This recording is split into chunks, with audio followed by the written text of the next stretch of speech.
This is your brain. This is drugs. This is your brain on drugs. The German study suggests that the U.S. government's claim that ecstasy causes devastating, irreversible brain damage was a dramatic exaggeration. That's part of the reason I want to legalize it, too, because we can figure out, hey, look, this is safe, this is the right dosage.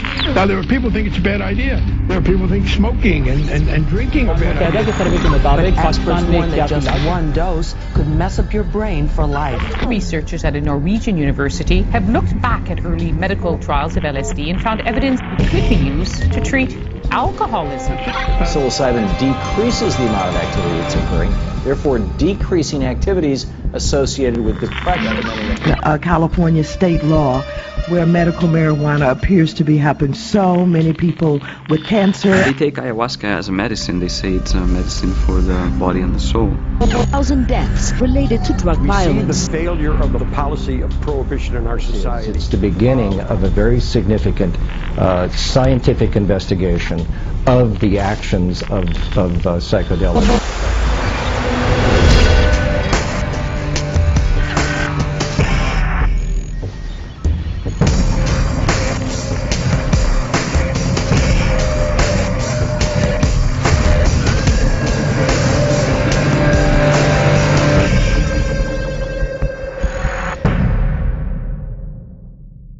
In the popular press, hallucinogens have been portrayed as a recreation, an escape, or a dangerous invitation for abuse. But there is another side to the story. The truth is that more people die each year from using simple pain relievers than from all illegal drugs combined. And of those caused by illegal drugs, the vast majority are caused by street narcotics such as cocaine and heroin. Almost none are due to psychedelics.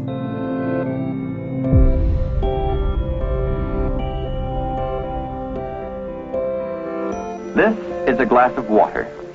It contains 100 gamma of LSD-25, 1/10 of a milligram. Let us observe the effect some 3 hours later.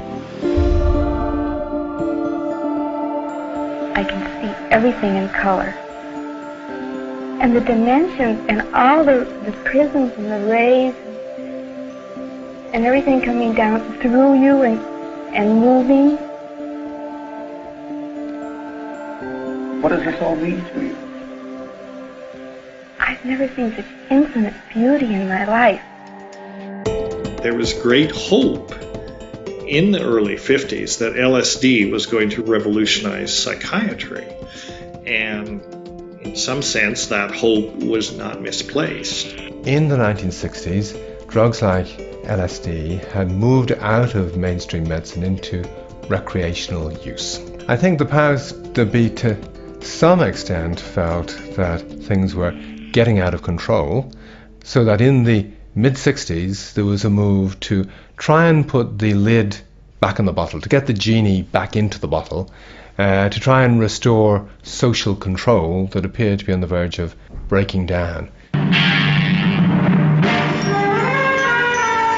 Anti-war demonstrators protest U.S. involvement in the Vietnam War in mass marches, rallies, and demonstrations.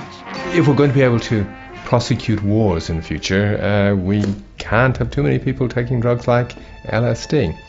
When they would take it, they go, wait a minute, why am I supposed to go fight in Vietnam? Exactly, explain to me, what am I doing over there? You're wanting me to kill these other people, but they're just like me, I'm killing a part of me. And you do see out of the box with LSD. You do see past culturally imposed values. You know, the whole goal was to sort of crack open the mind, break away from the constraints of a culture that we felt was inhibiting the human potential, that we might embrace a new realm of possibilities. The upshot, though, was quite extraordinary in that in order to ban a drug, you had to paint it as having extreme dangers linked to it. And the biggest and most convenient danger to use was the idea that you would get hooked.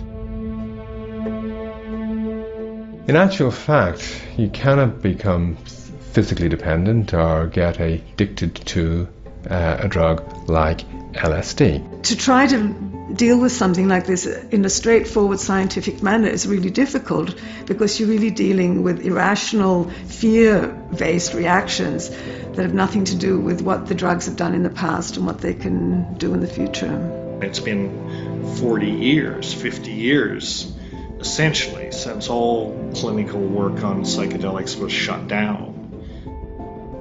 Despite the restrictions on research into LSD, its dramatic effects on the brain had put scientists on the trail of a new and intriguing neurotransmitter called serotonin. Serotonin is referred to as a neurotransmitter system. It's also referred to as a neuromodulatory system because it modulates or regulates not only a lot of different kinds of processes in the brain, but it also regulates the activities of other neurotransmitter systems. Psychedelics have a similar kind of role in the brain, although sometimes what they're doing is releasing the control that serotonin has over certain areas of the brain. So everything that's coming in through your senses, except for smell, comes in the brain and goes through an area called the thalamus, which is kind of like a gateway. The thalamus decides what gets sent to the cortex. And the cortex, these executive areas, is what puts together your whole sort of gestalt. What is your reality? Now, these two parts of the brain, the lower part of the brain that regulates the flow of information and the middle parts of the brain that provide the emotional interpretation of the information, are linked through these serotonin circuits. And so one of the things that these psychedelics do is that they stimulate this serotonergic circuitry that enhances the connections between the emotional brain and this lower behavioral and informational brain.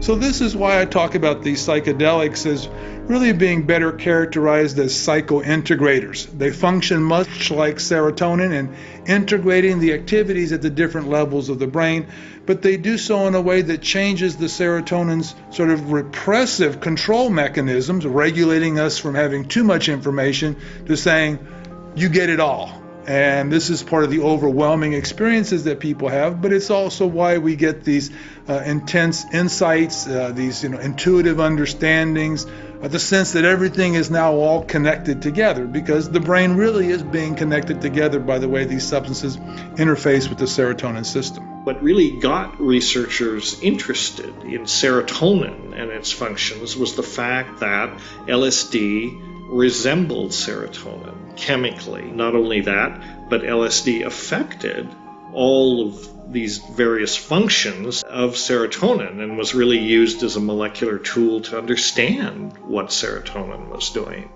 If you had a psychiatric disorder, say you were schizophrenic in the 1940s, the general consensus then was, or the belief was then, that you were schizophrenic because your mother had failed in some way. You had not had a nurturing mother, she had not breastfed you. There was no concept that what happened in your behavior was in any way related to brain neurochemistry.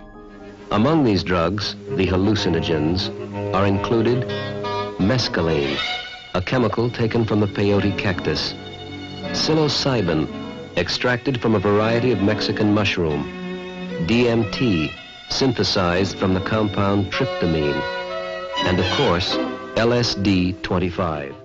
Albert Hofmann discovered LSD in 1943. Sandoz began to send it out to psychologists and psychiatrists, say here's something that produces a state like mental illness. You can use it to learn about it, possibly use it as a tool to study mental illness. So serotonin, which principally occurs in the gut, was isolated and identified in about 1948, about 5 years later. LSD was, showed tremendous promise and continued to show promise as a tool in neuroscience, as a tool for understanding brain functions.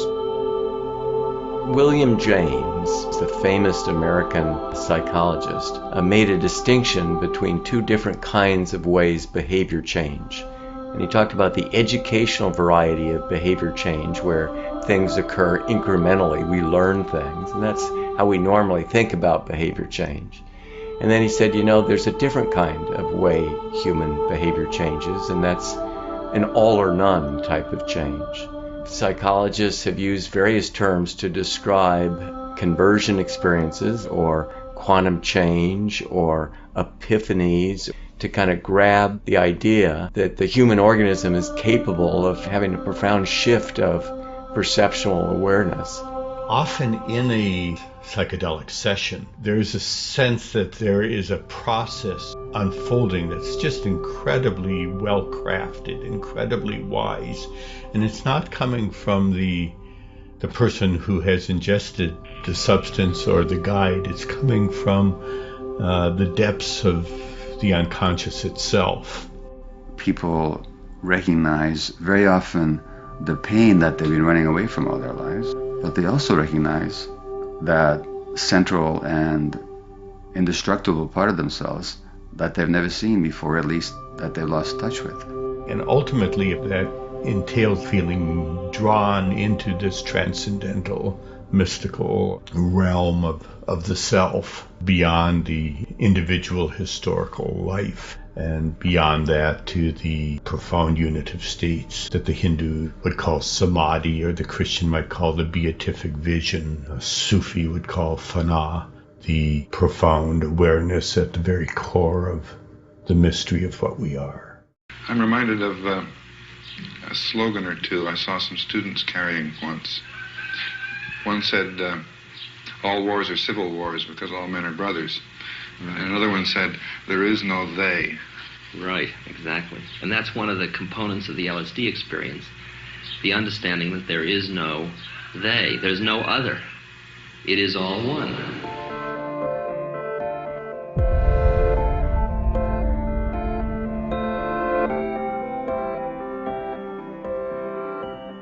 This member of the mushroom family, this fungus, is for the moment known only as X. It was discovered barely weeks ago growing in a remote rainforest.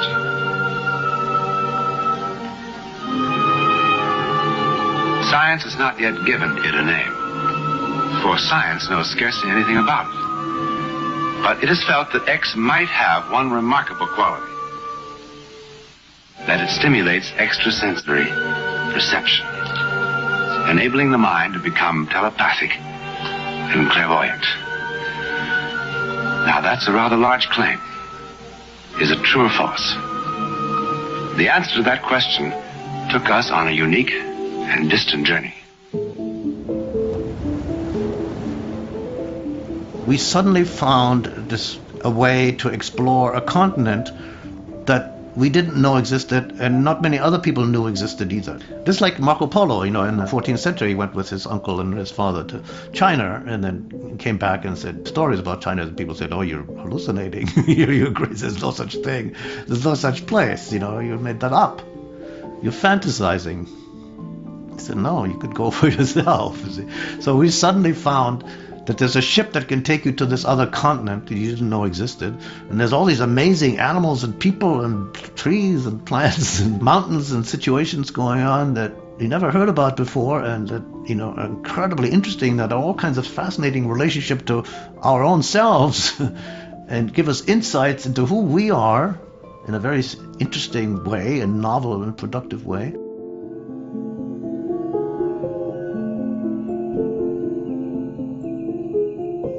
So we would take psilocybin and sit around in a group and talk to each other.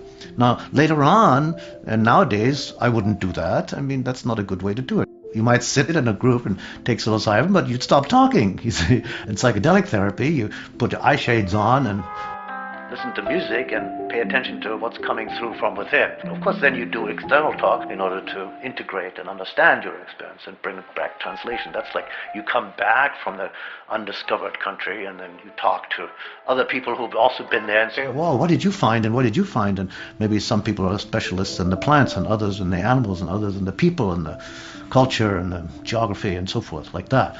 And so it's like an expedition.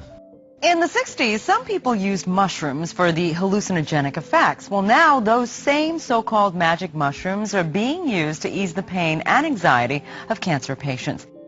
I thought that the people that would come to us would be biased. They would have been children of the 60s, they would have done hallucinogens a lot in their youth, and they would have been like groovy hippies or ex-hippies that came to us. That has not been the case of the people we've treated so far. Just sort of brave individuals who have enormous amount of distress associated with having cancer, who weren't biased in any way by these drugs. They just were looking to get out of the suffering they were in. When the individual is told that he or she has a limited life expectancy, it is very common to have a great deal of anxiety about the anticipated pain that might occur, and anxiety about the unknown. What does the passage to death signify? There's also often a great deal of apprehension about what will happen to significant others that will be left behind. I was very skeptical at first. I was very worried about taking people who were dying of cancer and who were already anxious and about making them more anxious. I spent a lot of time looking into the safety literature and speaking to the groups at Johns Hopkins and UCLA, and actually hearing some testimonies of former patients and even speaking to some former patients.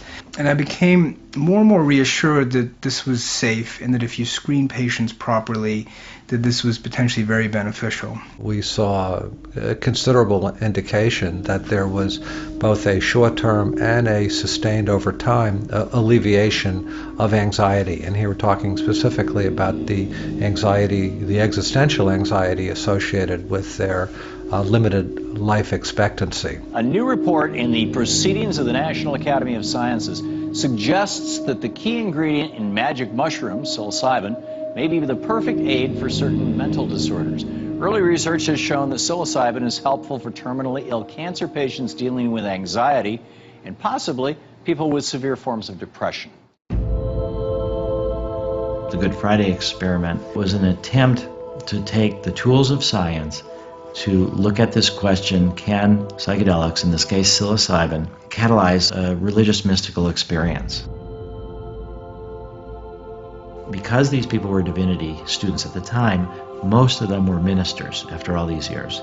And many of them reported that they had had non-drug mystical experiences in their life after the Good Friday experiment.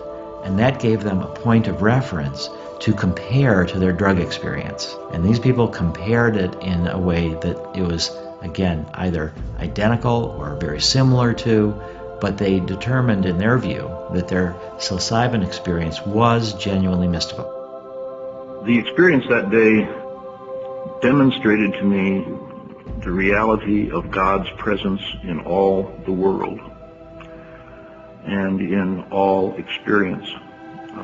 If our eyes are opened and we are able to perceive and take that in. And by eyes, I mean our spiritual inner awarenesses. I would say, yeah, it did change my life. When they started talking about what the implications of that experience had been for their life, that's when I started understanding what to me felt like one of the keys to the 1960s, to the cultural revolution of the 60s. They felt that they were motivated to be part of the civil rights movement, the anti-war movement, the women's rights movement, the environmental movement. The hippies in the 60s, I mean, we had a racial bias a lot of places, but the hippies were black and white and yellow and every other color because those barriers came down in people who took psychedelics. Those cultural barriers were gone and they could see through that. It was a transparency, and they said, well, he's just like me. She's just like me. We're all part of this thing. And if they had mystical experiences, it was even more profound because they realized everything is all part. Everything is all one.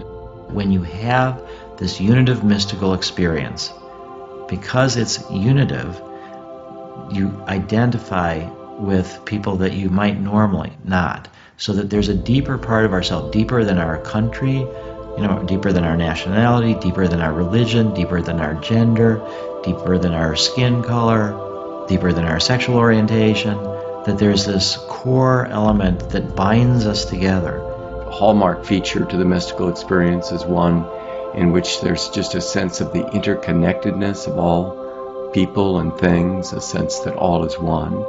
And that experience is accompanied by this noetic sense that the experience at its core is more real and more true than everyday waking consciousness. Lucid dreaming is you're dreaming, but you're conscious that you are dreaming. So suddenly you're having a dream and you go, I'm having a dream. And you're aware that you're having a dream within the dream. Psychedelics have been suggested to produce an effect like that. And if you look at the electrical state of the brain in a waking normal person, and you see a lot of activity in the frontal cortex because that's where all the information is coming in to be processed. So when people take a psychedelic and have that mystical transcendent experience, The brain is still functioning and conscious, but it's getting no data from your feeling, touch, the body. The body's gone. So now you just have this basically pure consciousness. So what happens then? Yeah, I don't know. I think it's incredibly interesting. We still don't know. And these drugs are the tools that will enable us to figure it out. We've asked the question, where does it work in the brain to produce its effects? And how do the changes it produces in the brain lead to these remarkable experiences, both of alterations in sensation, but also alterations in feeling and emotion and the sense of being more at one with the universe. And what we found was completely surprising and exactly the opposite of what we predicted, because we found that psilocybin turned off blood flow in key parts of the brain, such as the prefrontal cortex, such as the posterior cortex, and the thalamus. And when you look at those parts of the brain, you realize that they actually are the parts of the brain which control and integrate the way in which the brain processes information. They're the kind of gatekeeper regions, the nodes which regulate what you do and how you feel. And by switching those off, we kind of liberate the rest of the brain so that it can do other things. And that's why you get the expansion of consciousness. The core of what we found in our studies in healthy volunteers at Johns Hopkins is that there is this quantum change, if you will, in terms of perception of life and self and attitudes and moods and behavior. Most people are still endorsing that this experience is among the most personally meaningful and spiritually significant experiences of their entire lives. So we can now actually study the mystical experience, or transcendent experience is maybe a better term for it, transpersonal experience, with pharmacological tools, using scientific tools. I think that's a huge accomplishment and a huge sort of break from the way it's always been. We're just relearning how to let it be okay to call these things real, to call these practices real again. Seeing that these kinds of experiences can be occasioned and that they're producing reports of long-lasting attributions of personal meaning and spiritual significance really got my attention. I was diagnosed to have terminal cancer a few months ago, and naturally there's a lot of fear and anger and pain, emotional pain that surrounds something like that. It has allowed me to open up and have communication with my family that I have never been able to have before. This morning, the Drug Enforcement Administration is announcing its intention to place the drug known as MDMA, or by the street name ecstasy, under emergency controls in Schedule 1. There were trials where a DEA administrative law judge heard hours and hours of testimony and made the decision that Schedule 3 made the most sense. It would be a prescription medicine and there would be a lot of restrictions on it, but it would be much, much easier to do clinical research with it. But the DEA did not take its own administrative law judge's recommendation, and they went ahead and put MDMA in Schedule 1. And, what's interesting is MDMA has been in Schedule 1 for 25 years now, and it's, just as easy to get as it's ever been, if not more. I mean, it's become a very popular drug of abuse. Millions of people around the world are taking this drug recreationally. I mean, one thing that you see is that when you're taking sort of a known quantity of a known substance in a medical setting or a therapeutic setting, it's very safe. Because this drug is illegal, when somebody buys ecstasy, they may be getting MDMA or they could be getting any number of chemicals that are not bad for you or horribly bad for you. Because of prohibition, the issue of drug substitution and counterfeit pills and things like that is very much an issue. That's one of the problems with the way drugs are approached in this society. Kids don't learn about using these things in a safe and wise way. When MDMA first came into public awareness, the government officials were calling it another hallucinogenic amphetamine. And I knew a lot about what the structures of hallucinogenic amphetamines look like. And I thought, that doesn't make sense that that's a hallucinogen. My laboratory actually published the first biochemical work on MDMA in 1982, before anyone even called it ecstasy or knew what it was. We showed that it released serotonin. Amphetamines themselves, amphetamine or methamphetamine, release principally a dopamine, a transmitter called dopamine, and also norepinephrine, but also release a certain amount of serotonin. MDMA has mostly its effect on serotonin. It releases serotonin, but also releases norepinephrine and also releases dopamine. So in some respects, it's working like methamphetamine, but the profile is somewhat reversed. MDMA is not a hallucinogen. It really is unique in psychiatry. There's no other drug like it. Because it is this massive serotonin agonist, it basically floods the synapse or floods the brain with serotonin. It's almost like an immediate acting antidepressant or an immediate acting anti-anxiety medicine. They're called anxiolytics. Something that decreases anxiety is an anxiolytic. And in psychiatry, all the anxiolytics are sedating. So there is no immediate acting, non-sedating anxiolytic in psychiatry, but MDMA is an immediate acting, non-sedating anxiolytic. 30, 45 minutes after somebody takes MDMA, most people become very relaxed and happy and content. They're also awake, alert, completely conscious, cognizant of everything that's going on. They have enhanced memory for the experience, and there's also enhanced memory for early repressed traumas. So it's particularly well suited to psychotherapy, to being a catalyst for psychotherapy. We see it right now for post-traumatic stress disorder, for veterans coming back from Afghanistan and Iraq. There's a great need for treatments that the current medications, the current psychotherapies, only work partially and only work in certain subjects. So the need is growing for the psychedelic medicines. One of the problems with treating PTSD is that people either have too much anxiety or too much emotional numbing in order to be able to revisit the trauma in a therapeutic way. And what MDMA seems to do is to allow people to face their fears without being overwhelmed, but yet have an emotional connection. We just recently completed what's called a phase 2 clinical trial of MDMA-assisted therapy, psychotherapy for treatment-resistant post-traumatic stress disorder. We would encourage them to spend a good bit of the time focusing inward without talking. And we had headphones with a program of music and eye shades. We had an agreement with everyone that if nothing about their trauma came up, then we could bring it up, but we never had to do that. It always came up spontaneously, but not necessarily right away. We encourage people to be open to the idea that kind of their own inner healing intelligence would bring whatever experience needed to come. It seems that MDMA helps people stay in that what's called an optimal arousal zone. So one other unique thing about MDMA is that it induces, in most people, sort of a heart opening and a sense of connectedness and empathy with other people. That may be because it enhances oxytocin release in the brain, a hormone that is involved with bonding. So I suppose in a world where more people were undergoing MDMA-assisted psychotherapy, you would have more people who were happy and relaxed and more trusting of other people and more caring and more empathic. My take on it in general is that it somehow allows access to an experience that is a kind of fundamental, inherent capacity that people have. People seem to have more empathy for others and for themselves.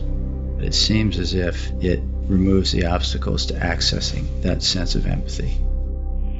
In the old time, you could go for 10 years for meditation, and then once, if you were lucky on the way, you would realize, that's what Jesus or Buddha meant.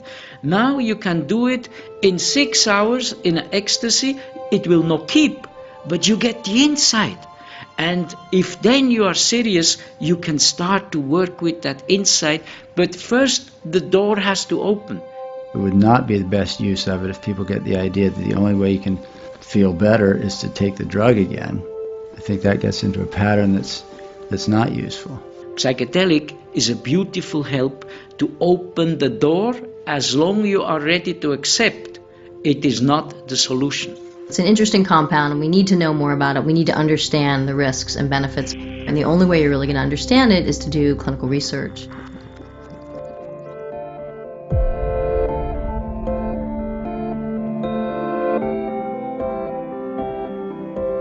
Marijuana, the dried leaves and flowers of the Indian hempweed, is used in the form of a cigarette.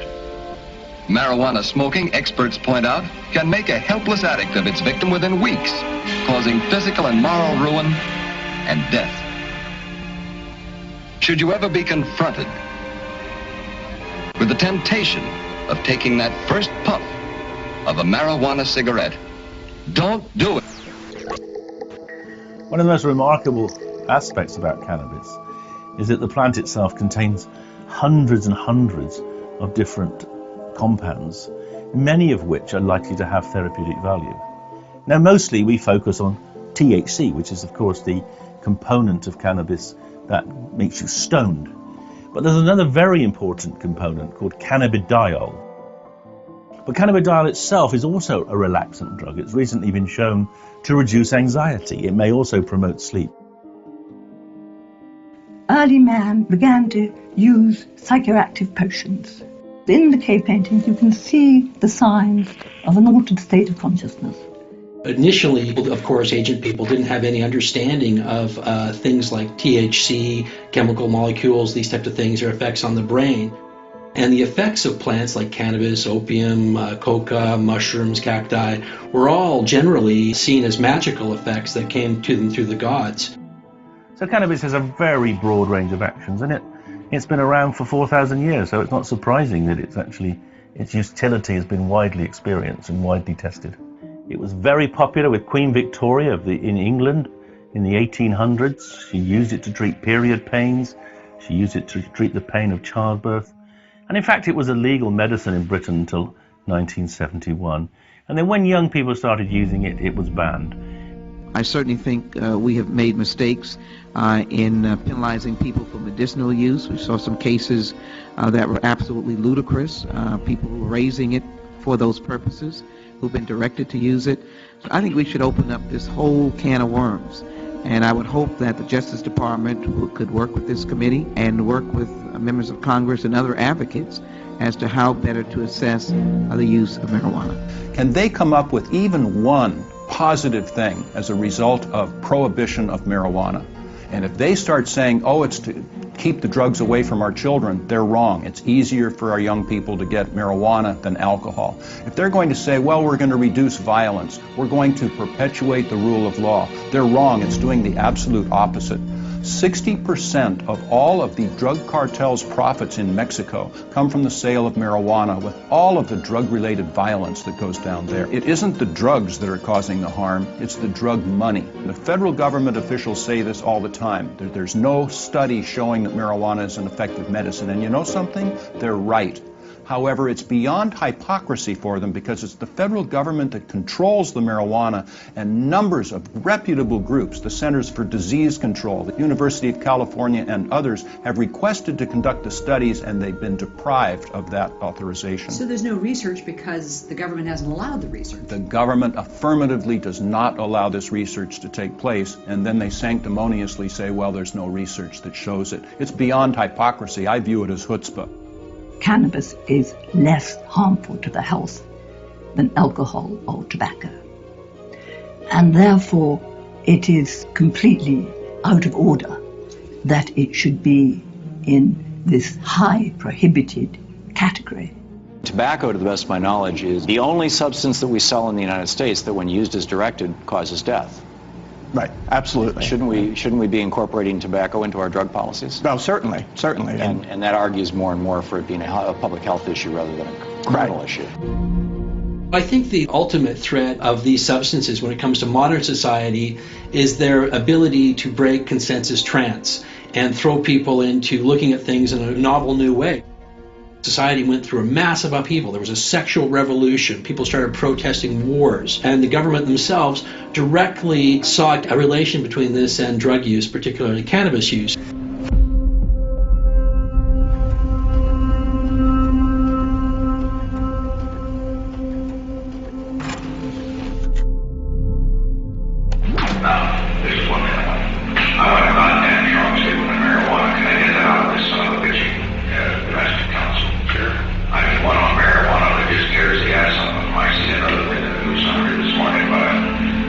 That's the funny thing. One of the bastards that are out for legalizing marijuana the Jews about what is the matter with them. I suppose because most of them are psychiatrists, you understand. All the great psychiatrists are Jewish. By God, we are going to get the marijuana thing. And I want to get it right and square and put someone on my way. Put more on that, or somebody else can do that. Yep. I want to get it against legalizing and all that sort of thing. We must wage what I have called total war against public enemy number one in the United States, the problem of dangerous drugs.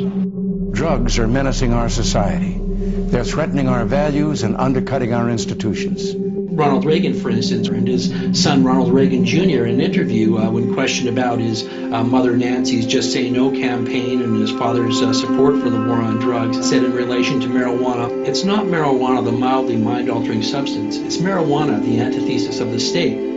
At the time, I had no reason to believe that there was anything sinister going on. This estate looks like a nice place to raise a family, but this seemingly safe suburb was hiding a dangerous secret. Police finding 5 cannabis grow houses on 2 neighbouring streets. I'm a bit scared. Chelsea and her family live in the area, but are now moving out solely because of the drug raid. Well, I've got rental agreements. I'm going to find another place to live.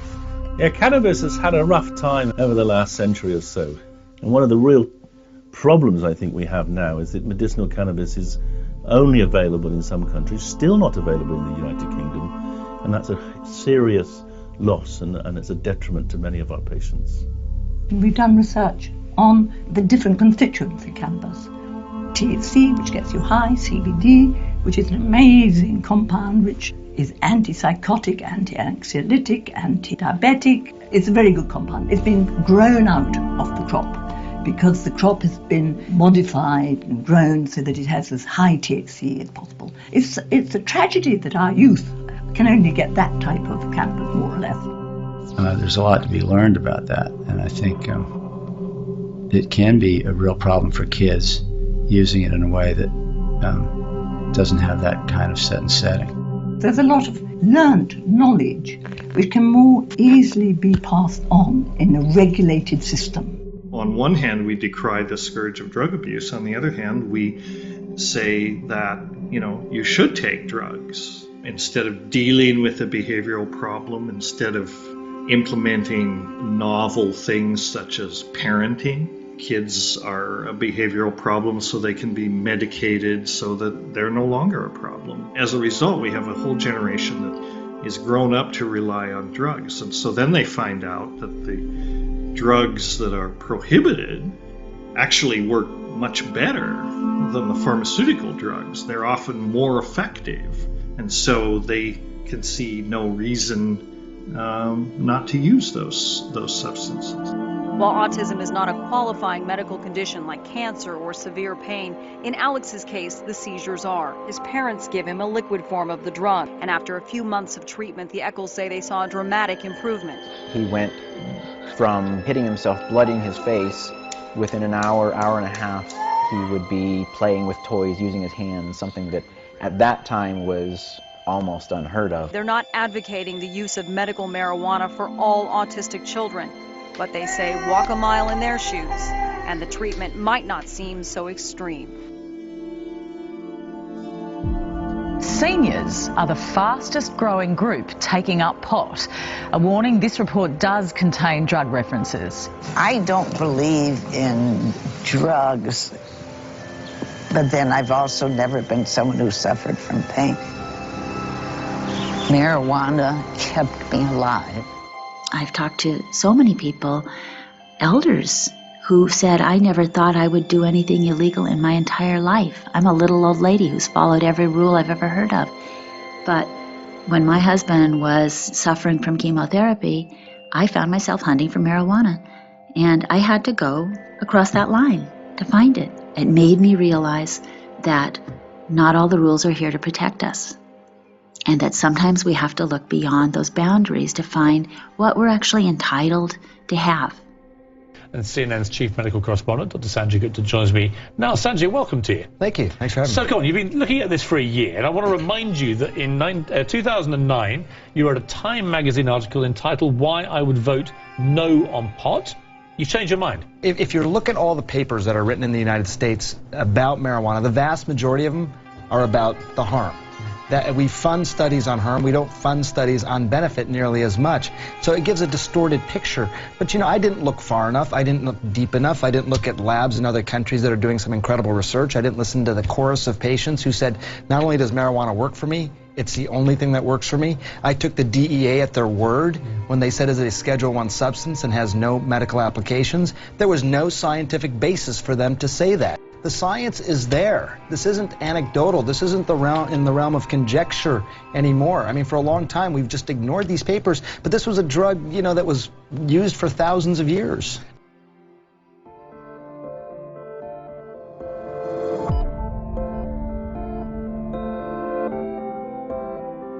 Ayahuasca and yahe are Indian words for Banisteria coffee. The literal meaning of ayahuasca is vine of the soul. This powerful hallucinogen has been credited with the ability to transport human beings to realms of consciousness where telepathy and clairvoyance are commonplace. The ayahuasca ritual is about to begin.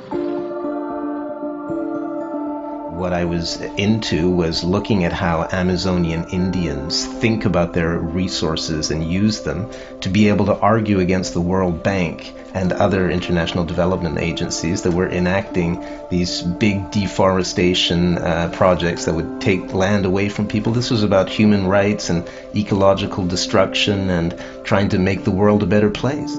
Gracias a la tierra que nos permitió sentar y que este mensaje llegue hasta los confines de la tierra. So I had a vested interest in showing that these people were rational, but the problem was, when asked, they said that their knowledge about the plants came from the hallucinations of their shamans.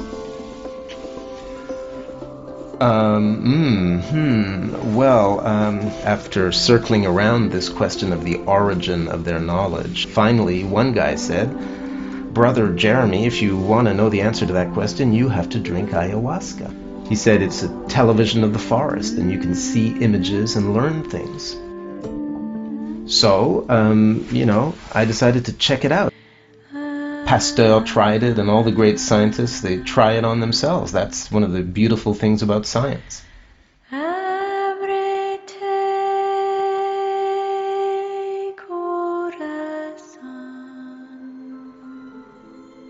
It's not such a radical proposition to see plants as being teachers. In fact, it's only the alienation of Western science from our roots that creates that apparent split. I mean, for thousands of years around the world, medicine was based on plants.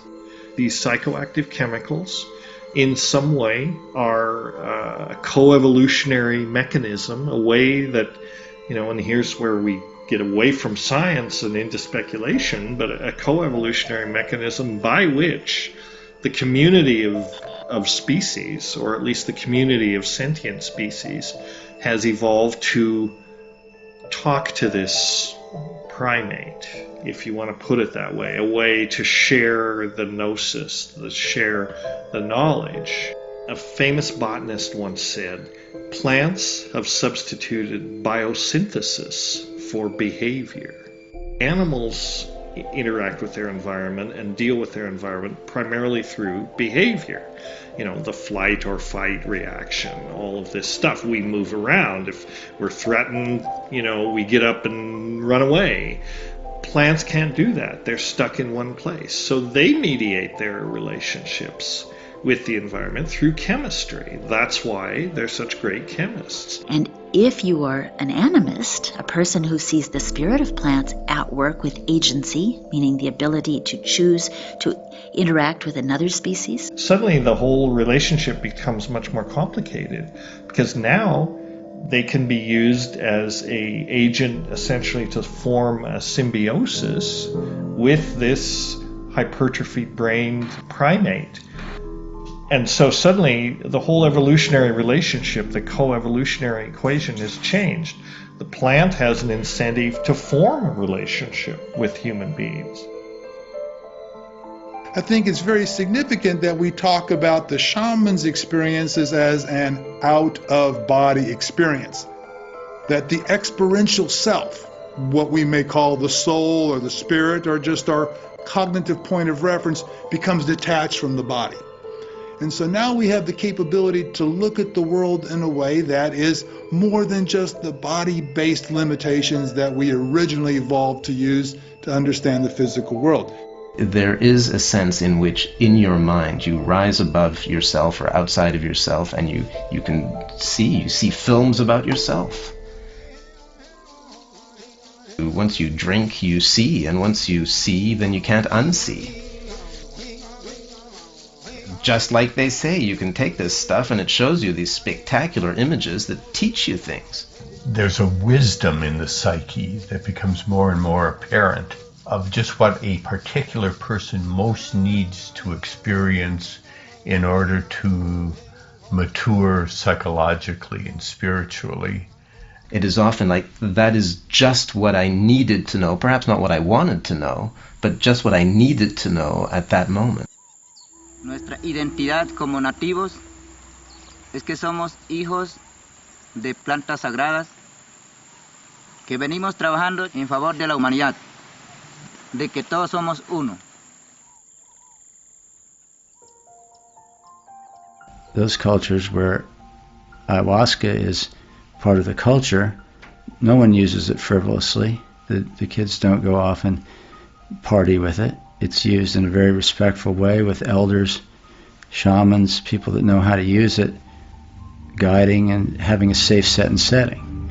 The mindset of the subject and the therapist and the setting in which it occurs makes a huge difference. So I think that's very, very hopeful, because you're seeing a sort of a migration together again of shamanism, which has always essentially been a form of psychotherapy in which the use of these substances is an integral part, and now that's coming together with clinical psychiatry and clinical neuroscience. So I think that's very encouraging, because it forces us to acknowledge that mind and spirit and soul are all part of this equation.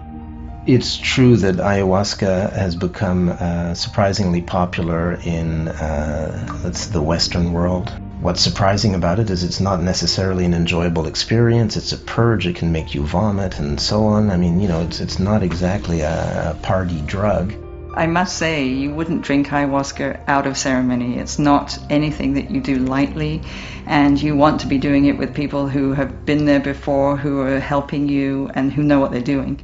But I remember after one of these sessions kind of innocently saying to the men who I'd been up all night with, I said, my God, this stuff is really incredible. I mean, it just seems just, it's terrifying. I mean, some of the visions just, and don't you guys get scared? And they just said, yeah, it scares the heck out of us. The idea is sort of ripped through the placenta of ordinary consciousness to achieve some kind of illumination. But nobody said the journey was supposed to be pleasant. It's nothing I particularly either look forward to or enjoy very much when it happens. But after it happens, there's a kind of clarity and a lightness that's powerful, because what's being purged actually is psychic contents that you've been holding on to. You're purging anger, you're purging pain, you're purging some false story about the self. What faster way, if you're a Westerner, to sort of find an antidote to shopping, materialism, and lack of meaning by having this experience? What we have witnessed here is the survival of a tradition almost as old as man himself.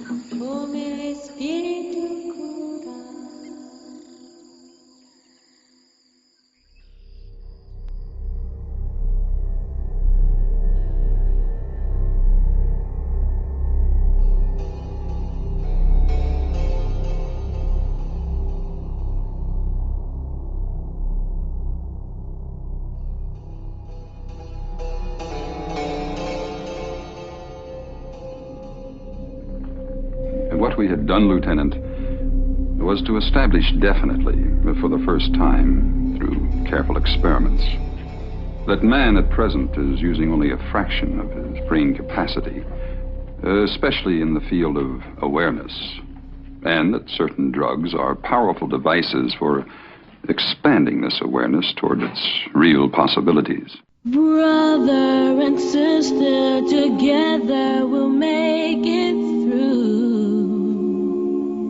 Oh, yeah. Someday a spirit will take you and guide you there. And I'll be there just helping you out whenever I can.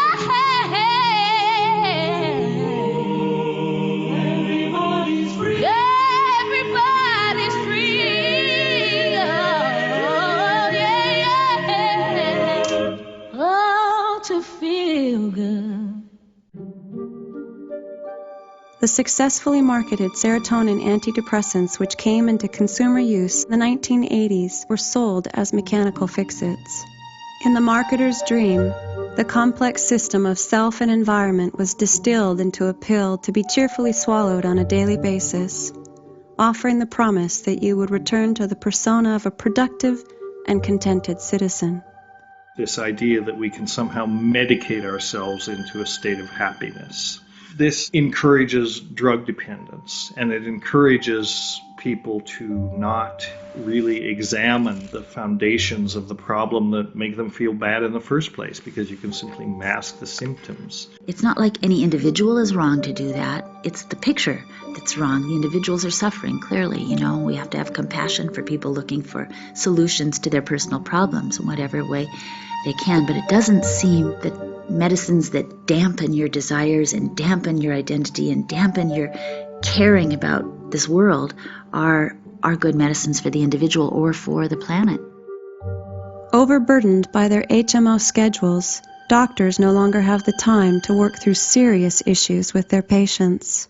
Their only recourse is to issue a quick prescription. That's one of the problems why it's difficult for drugs like LSD or the other psychedelics to be integrated into the medical model. It's an experience. A therapist has to actually sit down with the person and talk with them.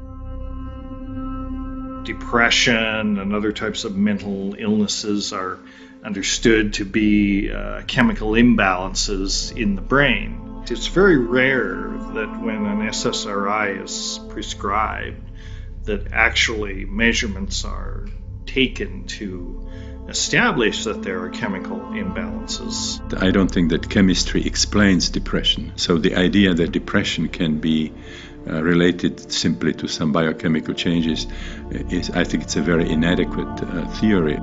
Beneath depression are basically traumatic experiences. From our perspective, that's a symptom that we have seen most frequently changed very profoundly. We have seen people coming out of deep depression lasting several years, sometimes after one session. The companies are not interested to hear about a treatment that may need just to be given once or twice that could make a huge difference to people. As far as the dominating culture, the pharmaceutical, industrial, government complex, it's not that they don't want you to be on drugs. They want you to be on drugs.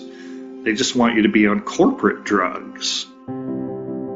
But what about the pharmaceutical companies? Couldn't they make a lot of money by turning all these substances into pharmaceutical products? All of these drugs are off patent. MDMA, patented in 1914, it's in the public domain. LSD, first synthesized 38, it's in the public domain. Psilocybin was first synthesized in the 50s, it's in the public domain. Marijuana as a plant, these things are in the public domain. The corporate government approach is, if we can't patent it, let's prohibit it. All you do by banning these things preemptively is you create a black market, you create an opportunity for somebody to get very rich by dealing in what is now a prohibited substance, and you motivate intrepid psychonauts to experiment even more. There are many people who are using substances, all kinds of different substances, legal and illegal. Just give me something, let's just forget who I am and what's going on.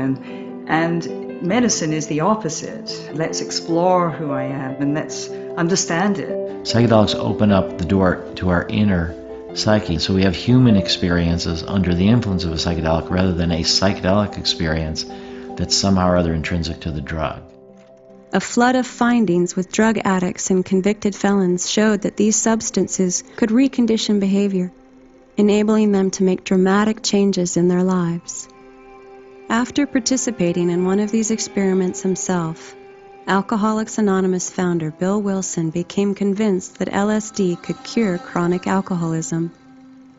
In a series of studies conducted between 1954 and 1960, Dr. Humphrey Osmond proved him right, treating 2,000 alcoholics with LSD under carefully controlled conditions and achieving a success rate that had never been duplicated by any other means. We've turned the corner on drug addiction in the United States. Drug addiction in the United States is under control. First of all, the word addiction itself comes from the Latin word addictus. And addictus was somebody who owed somebody money, couldn't pay it back, and had to become a slave to them. So addiction always implies slavery. That, of course, includes drugs, but it also includes shopping, sexaholism, addiction to power, addiction to wealth, addiction to violence, addiction to work. Anything that we try and use to fill the internal void can become addictive. On top of that, of course, we live in a society that values externals. Everybody gets the message that they're not adequate, because those perceptions of not being adequate is what drive a lot of consumerism. So this society automatically and unconsciously generates insecurity in almost everybody, which of course is an alienation from the self, which of course is a source of internal distress and pain, which again leads to addictive behaviors. The serotonergic hallucinogens in particular, they're classified as drugs of addiction, but they don't induce addictive syndromes in any way that we can measure them, either in animal models or in human models. And in fact, in a way, they're misclassified as having high addictive potential. And the reality is, when used under the right kind of constructs, they can actually be used to treat addictive spectrum disorders.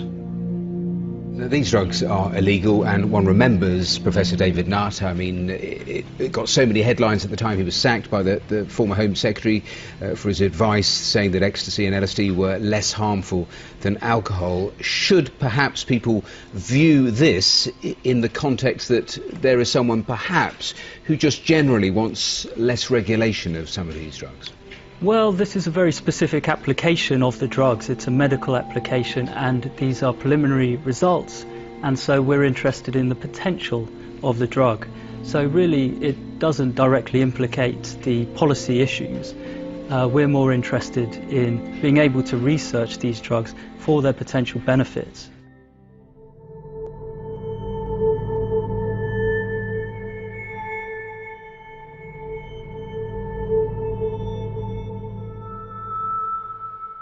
No theory of neuroscience, no theory of the brain and how the brain is related to consciousness will ever be complete if it doesn't take these phenomena into account. I went to London a couple of years ago where there were some psychiatrists really trying to open up, just even looking at what the old research with LSD has shown, what the old and current research on MDMA has shown, and they're just trying at that level. No one's doing any research, they're just trying to reintroduce the fact that these drugs were used, had great therapeutic results, and for some reason the whole thing was shut down and squashed. For various complicated and misplaced reasons, these substances, which historically have always been totally sacred, at the center of the cultural evolution of man, they've been shoved in the bag of illegality. The powers that be have held that these things should not be allowed. They're still illegal generally, not all of them, but many of them. They're held outside, not in other countries necessarily, not in every country. The countries where their traditions know that part of their innate character of their people and their relationship to the land comes through these medicines. Why would they make them illegal? They would tear the people away from their own history, from their own land, from their own sense of nature, from their own health. Our decisions that our governments make about the applicability of these substances for the treatment of very important medical problems are not based upon scientific evidence. They're based upon a prohibitionist attitude that says these are dangerous drugs without any medical uses whatsoever, in spite of the fact that we have evidence that these substances have been used for medical purposes for tens of thousands of years. But because of government regulations, we're denying major aspects of our population access to medicines that they dearly need. One day, if these drugs are rescheduled, of course it would have to be used in carefully controlled settings by trained and skilled people who had undergone, let's say, psychedelic psychotherapy training programs, and there had to be oversight and regulation. If it becomes approved for medical use, that's going to involve a societal change in the medical profession, learning how to use these properly. The future of psychedelics on the immediate front is getting them accepted into clinical use, maybe establishing centers or training clinicians who can use them in psychotherapy and having places where people can go and have these experiences, whether they have specific mental or physical problems or whether they just want to go for spiritual exploration of consciousness. And it's possible, and I think it'd be very interesting to use them not just for disease states, but to enhance human growth, spiritual growth, and being more empathic and connected and perhaps better human beings. If we look at our world, we are intellectually, technologically, vastly overdeveloped with very primitive emotions. And that's why the world is at risk. That seems to be the message that one gets from psychedelics is, wake up. We're potentially the salvation of the planet and also potentially the destruction of the planet. And it may be that messenger molecules are a way to try to initiate this dialogue. Well, I think the people who would benefit most of all are professors. And this, I think it would be extremely good for almost anybody with fixed ideas and with a great certainty about what's what, and to realize that the world he has constructed is by no means the only world, that there are these extraordinary other types of universe which we may inhabit and which we should be very grateful for inhabiting, I think. Psychedelics, they help people become aware of the multidimensional nature of the universe and of themselves. We're talking about transformation at every level: physical, emotional, mental, spiritual. This rediscovery of the scientific study of psychedelics is opening the door to the study of many aspects of spirit. And I think science will be much richer for it. In order to use these medicines, you have to be rebel enough against a taboo to look at the taboo. And the whole nature of a taboo is that it's an area of culture where we're told, don't look there, it's not good to even look there. We have no real clear idea of all the different people that have been influenced by psychedelics. Carey Mullis, who invented polymerase chain reaction, for which he won the Nobel Prize. Steve Jobs has written in his autobiography about how LSD was one of the most important experiences of his life. Psychedelics have catalyzed in many people a creative process that has led them to make major, profound discoveries that have changed the face of the world. There always seems to be one ingredient in the recipe of social change that our generation has tried to expunge from the record, and that's the fact that millions of us lay prostrate before the gates of awe, having taken some psychedelic substance. And critics who would always say, don't take these drugs because they're going to change your life forever. What they didn't understand is that was the entire point. I think it's unwise to be so scared of the possible risks of these drugs, which there are possible risks. There's risks in anything. I mean, there's risks in driving a car, there's risks in crossing a street.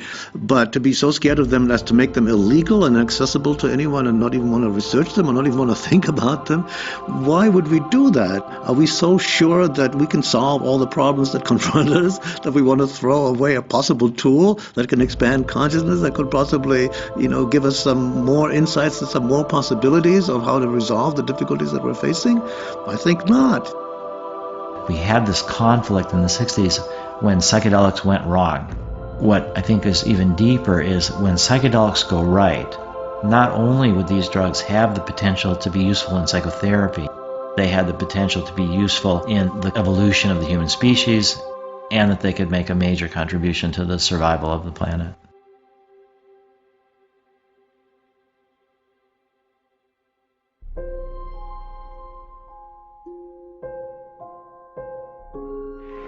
Eternity in an hour. It's almost impossible, of course, as all the patients say, to describe it. There are the colors and the beauties, the designs, the beautiful way things appear. People themselves, dull people that I thought dull, appear fascinating, interesting, mysterious, wonderful. But that's only the beginning.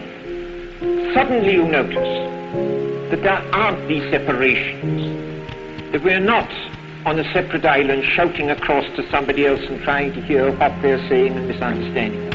This thing's flowing underneath. We're parts of a single continent. It meets underneath the water. And with that goes such delight, the sober certainty of waking bliss.